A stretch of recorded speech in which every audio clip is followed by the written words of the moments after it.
Good morning class 8।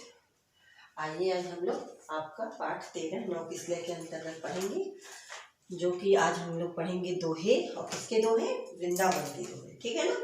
ये वृंदावन जी जो है इन्होंने लिखा है कुछ दोहे, उसी को हम लोग पढ़ेंगे। तो कुछ शब्दार्थ पहले देखते हैं। जैसे कठिन शब्द है, जैसे विचारिके यानी विचार कर, निबल यानी निर्बल, ठीक है। सौर यानी रजाई, सरस्वती मतलब सरस्वती, और कर्तम मतलब काम, ठीक है ना। कुछ शब्द हैं जिनको हम लोगों ने देखा। अब आइए हम लोग किताब के माध्यम से, बुक के माध्यम से देखते हैं। सबसे पहले हम लोग जो है देखेंगे रचनाकार का परिचय यानी वृंदावन जी का, ठीक है ना।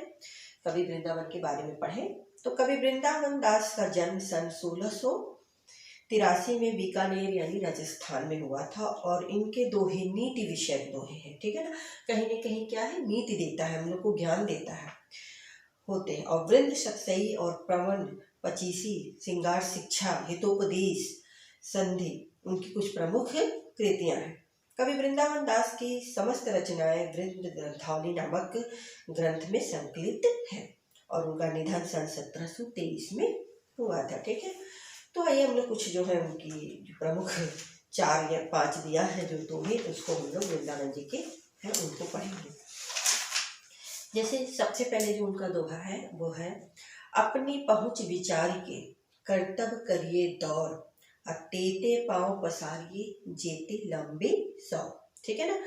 यहाँ पे कवि ये बताना चाह रहे हैं वृंदावन जी कि अपनी पहुँच विचार के, अपनी पहुँच में कहाँ तक पहुँच सकता हूँ, कहाँ तक मैं कोई कार्य संपन्न कर सकता हूँ, उतना ही तक आप आगे जाइए। उतने ही तक विचार करके सोच समझ के कि कौन सा काम करें, कौन सा सही है और कौन सा गलत है, तो उस पर क्या करना चाहिए। कोई भी कार्य करते वक्त सोचना चाहिए, उतनी ही दौड़ लगाइए जितना उतनी ही प्रयासरत होइए जितना आप उस कार्य को संपन्न कर सकते हैं या कर सकते हैं।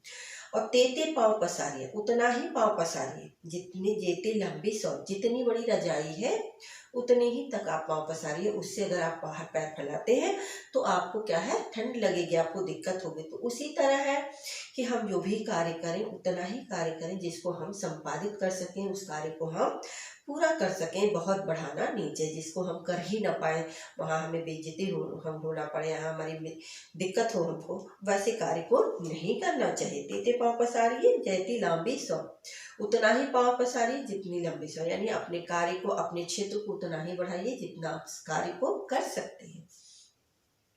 दूसरा उनका है, सबे सहायक सबल के को न निबल सहाय, पवन जगावत आग को दीप ही देत बुझाए, ठीक है ना। यहाँ बहुत अच्छी कविता उनकी पंक्तियां हैं कि सबे सहायक सबल के, सभी सहायता करते हैं किसके, जो सबल है, जिसके पास भगवान ने खुद समर्थ बनाया है, उसी की लोग मदद भी करते हैं, सहायता। निर्बल का, कमजोर का कोई नहीं सहायता करता है। सच्चाई ये है कि जो समर्थ है, जो शक्तिशाली है, उन्हीं को लोग जो है ज़्यादा से ज़्यादा मदद करने का प्रयास करते हैं, उन्हीं के पीछे पड़े रहते हैं, उन्हीं का सहयोग करना चाहते हैं। जो कि कमज़ोर है तो उस ओर ध्यान किसी का नहीं जाता, कोई नहीं चाहता कि वो उन्नति करे, उत्थान हो। तो निबल को न निबल सहाय, और कोई निबल या कमजोर या निर्धन व्यक्ति की सहायता करना नहीं चाहता है।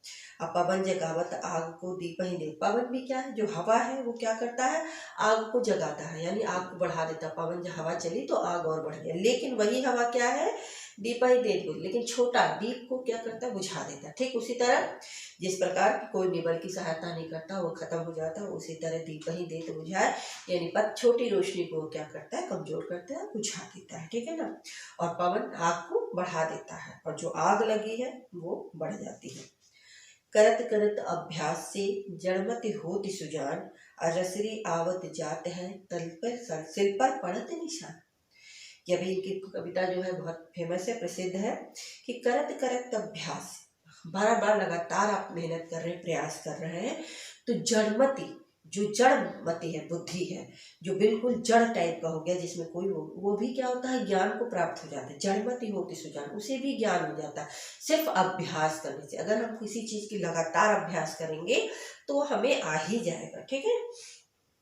जैसे रसरी आवत जात है, लगातार जब हम कुएं से पानी निकालते हैं और रस्सी आती जाती है तो उस पत्थर पे भी क्या हो जाता है, निशान पड़ जाता है। उस सिर पर जो पत्थर है उस पर क्या हो जाता है, खींचते खींचते खींचते निशान पड़ जाता है। ठीक उसी तरह अभ्यास करने से, बार बार अभ्यास करने से हमें वो चीजें आ जाती हैं।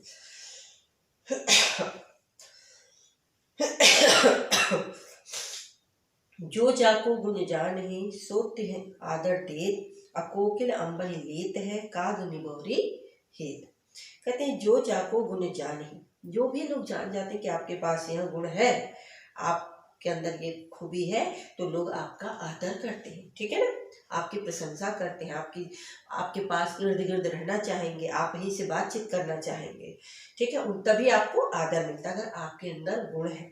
जैसे कि कोकिल अंबई लेते हैं, कोकिल क्या है, आम के पेड़ पे बैठी है और उसको जो है सभी कोकिल के यानी कोयल की आवाज़ सुनना पसंद करते हैं। अकाग निबोरी है, और कौवा जो है निबोरी यानी नीम पे डाल पे बैठा है, उसको वही खाने को मिलता है, ठीक है ना।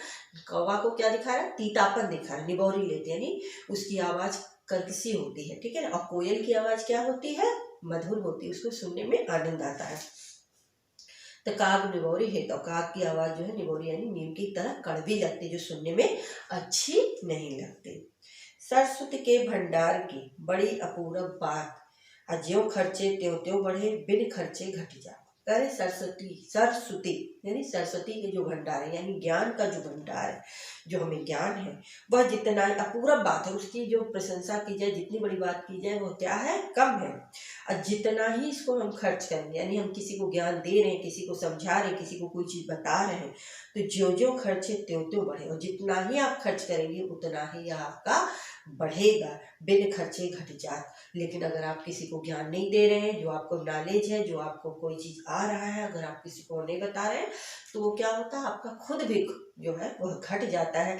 इसलिए हमेशा जो है अपनी विद्या को, अपने ज्ञान को, अपनी शिक्षा को, जो भी चीज़ें हैं आपके पास, वह दूसरों में भी बांटिए, दूसरों को भी सब बताइए, और दूसरों के साथ बांटने से आपके अंदर वह और भी बढ़ने लगता है, ठीक है।